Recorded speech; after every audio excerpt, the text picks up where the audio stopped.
I'm Brittany Moncrief for WFAA, and in just about every campaign, every election, there's a push to get the black vote. And as the nation grows in Texas, a reflection of that growth, how has the black vote changed, and is it still relevant? In this series, we dive deep into that answer, starting with civic engagement and how it's transformed over the decades. For years, I think we're next. Dr. Pamela Grayson has waited for this moment. Texas! She is a first-time delegate at the Democratic National Convention in Chicago. 263 votes for freedom! A role she does not take lightly. And one of those votes is mine, baby.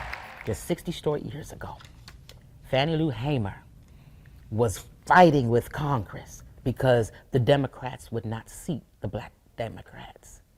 And today I'm here as a black Democrat. But no matter party lines, The number one effort is voter registration and voting. the focus is civic engagement. I don't think there is one definition for civic engagement. One, having an awareness of the history. Understanding your responsibility and being accountable. Being actively involved, voting, knowing the issues. Dorothy Burton I'm politically homeless. I don't have a political party.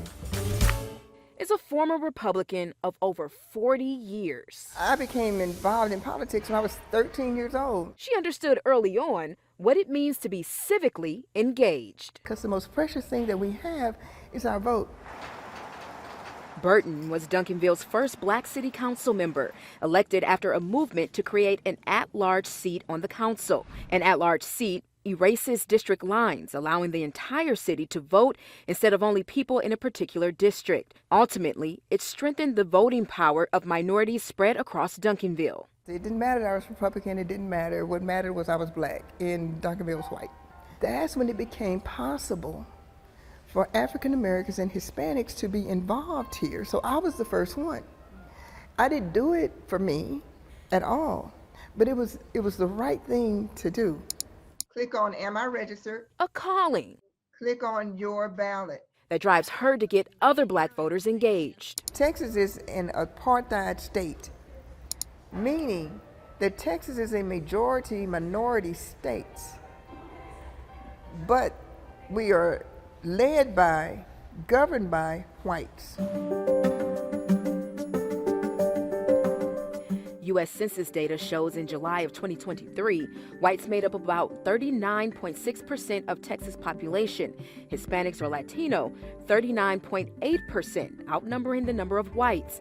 Blacks are 13.6%, and Asians, 6%, which leads some to wonder if the black vote is relevant at all in Texas. If we would just speak to the issues that our community has, no one would ever be able to ask that question. Michael Sorrell is not only Paul Quinn College president, You go to the polls and you write in that third line. he teaches here. Because we are very clear, we want to speak to the issues of black and brown poverty, right? If we speak to those issues, then yes, we become more relevant, more impactful. Pew Research Center predicts by November, black voters will account for 14% of eligible voters in the U.S. We're talking 34.4 million voters. That 14%, 5% of that 14% can sway the. Research also shows that while Hispanic and Asian populations are growing faster in the U.S., the number of black voters is still higher and climbing. What's working in our favor is tradition. The other groups don't have that yet. But we still have the tradition coming from the civil rights movement. We still have the tradition coming from the black church. Let us be very, very clear. People still need us. That's a message Dallas County Commissioner John Wiley Price shares. He's been in politics over 40 years. We're only 22% of the 2.7 million people in the county. We represent a considerable block voting force. We're glad to have you today. He says what has changed is how we engage voters. That's why he's been teaching seniors how to use electronic ballots. We've got to show that we are accessible because the young generation needs to understand this is about sacrifice. As black parents, we don't get our children actively involved in the political process early. We don't talk to them about the issues, we don't take them to the poll, but then at 18 years old, we tell them, you gotta go vote. Well, what am I gonna vote for? You got power. And the power is in your hand. All you gotta do is use it. I'm a delegate. Not only is Dr. Grayson using her power, We already cast our votes. she's teaching her son about his too. I had a medical appointment, he had football practice, I had another meeting to go through. It all got shifted. Because if I need to go to this event and get people registered to vote, that's where we go. Putting her civic duties first. Those that came before me, they walked so I could run. And they've sustained their own battles, but they still have a heart for those of us that come behind them. Yeah, that's meaningful. In Dallas, I'm Brittany Moncrief. Civic engagement has changed over the years, but it remains a point of focus. And that focus has different avenues, especially when we think about the role of the Black church. We're talking power in the pews.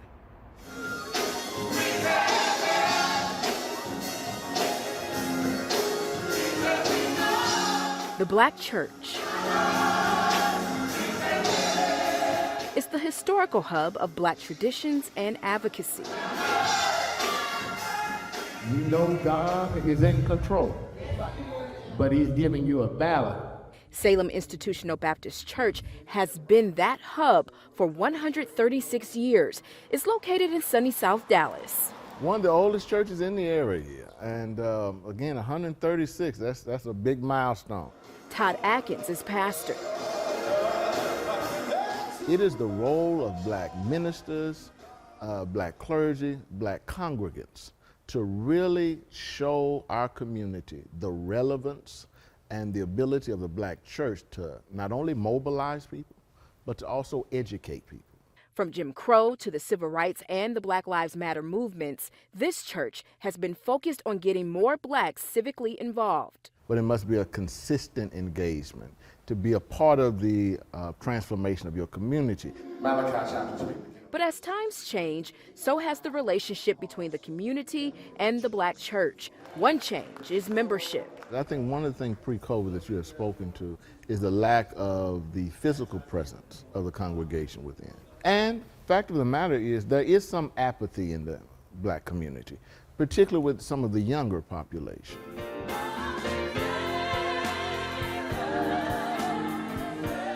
Apathy, meaning a lack of interest. Author, teacher, and former Duncanville City Council member Dorothy Burton. But as we grew into the mega church movement and what we're seeing now, the Black church has changed significantly.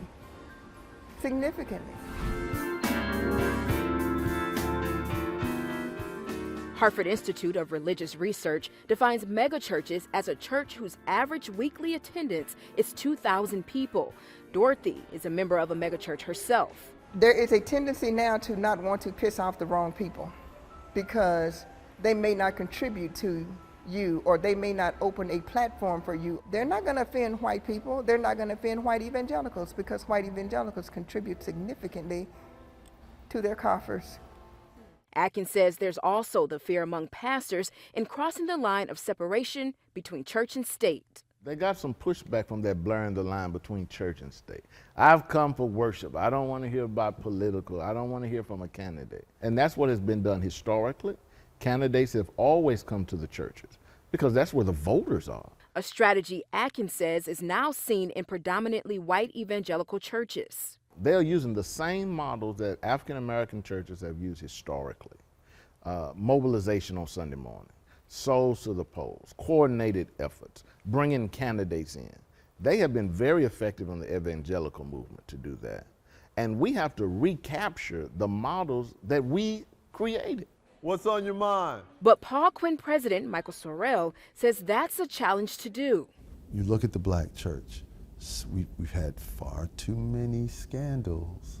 Leading to an issue of trust. We exist in this space where trust has been broken.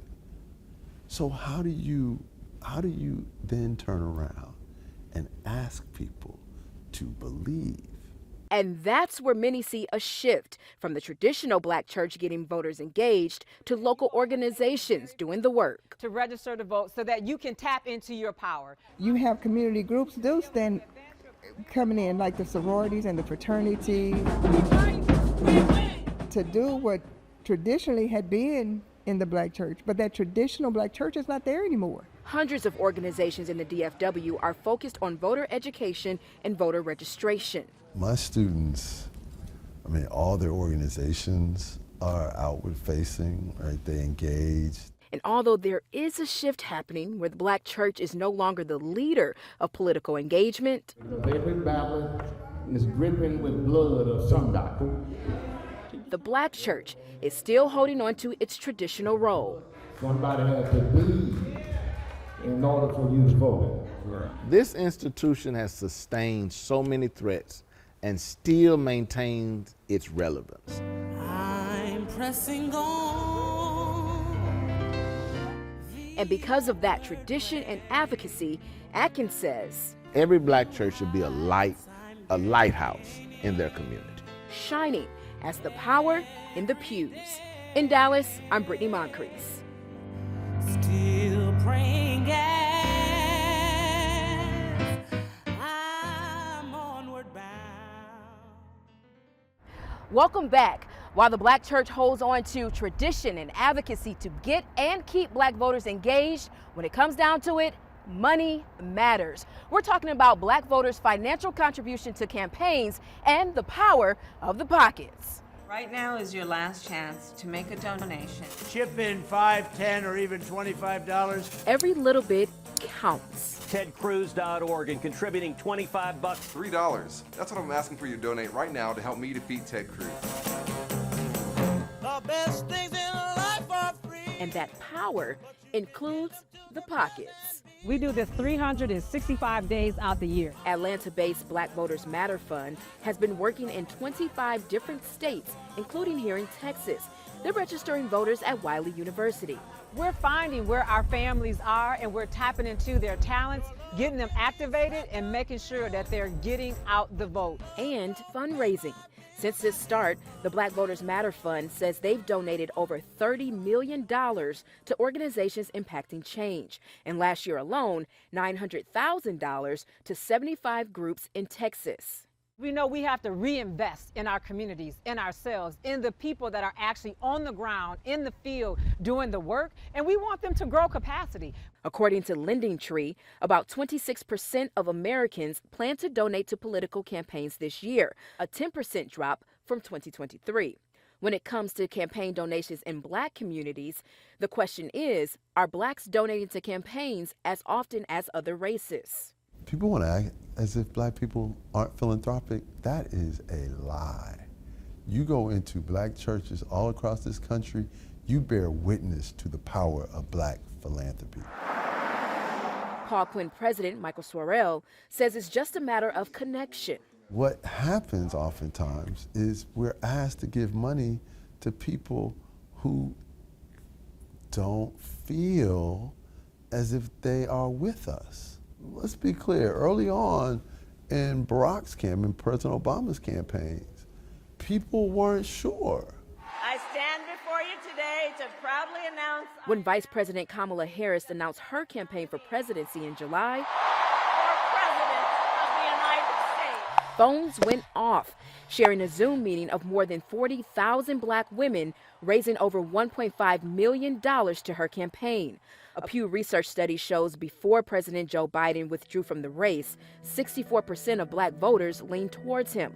Just a month after Biden endorsed Harris, that percentage increased to 77% of black voters now leaning towards Harris, while black voters leaning towards Trump has consistently remained at 13%. Representation matters, and that has been the catalyst for all of the donations that you're seeing by Black donors. Erica Barrera is a fundraising consultant. You can't run ads, you cannot be on radio, you cannot drop a mail piece, you cannot pay staff to do the work of the campaign if you're not raising money. Barrera says Blacks donating to campaigns is largely influenced by tradition. We create a culture of you got to tie 10%, you got to give to this. I don't think we've done a good job of creating a culture of giving. She also acknowledges financial disparities. I'd be remiss if I didn't say there's a wealth gap, right? So they can't donate at the same level necessarily. According to Open Secrets, which tracks political donations and spending, 58.71% of Harris donors are large contributors, donating over $200. 67.65% of Trump's donors are large contributors. On the flip side, 41.11% of Harris donors are small contributors compared to Trump's 37.73%. A single mom is donating $5 to a campaign. It may even be more valuable and a stretch for her than it is for the multi-million-dollar CEO. Salem Institutional Baptist Church's pastor, Todd Atkins, says that stretch has to make sense to the voter. Our senior population also who always have been very civic minded because they have seen the effects of it, but very focused in giving. Atkins, whose father holds political office, sees who tends to donate in larger amounts. You see that from the Black business community. I think you see that in a very strategic and a very effective way. Because your dollars don't matter if you're not voting, and your vote doesn't matter if they don't have the campaign money to win. That's why Barrera's message is simple. Whatever you can afford, give something. When people debate about whether they should give, she says, if you're not at the table, you're on the menu. Who holds the purse string has a lot of power. We understand the importance of our power. And that power is what Black Voters Matter Fund is tapping into. When we see ourselves in the movement, in politics, when we see ourselves in campaigns, when we see the policies that are making a difference, then that's the motivation for us to take what we have, our means and resources, and really be able to donate that to the work that's going to make a real difference for all of us. The price tag of political power. In Dallas, I'm Brittany Moncrief.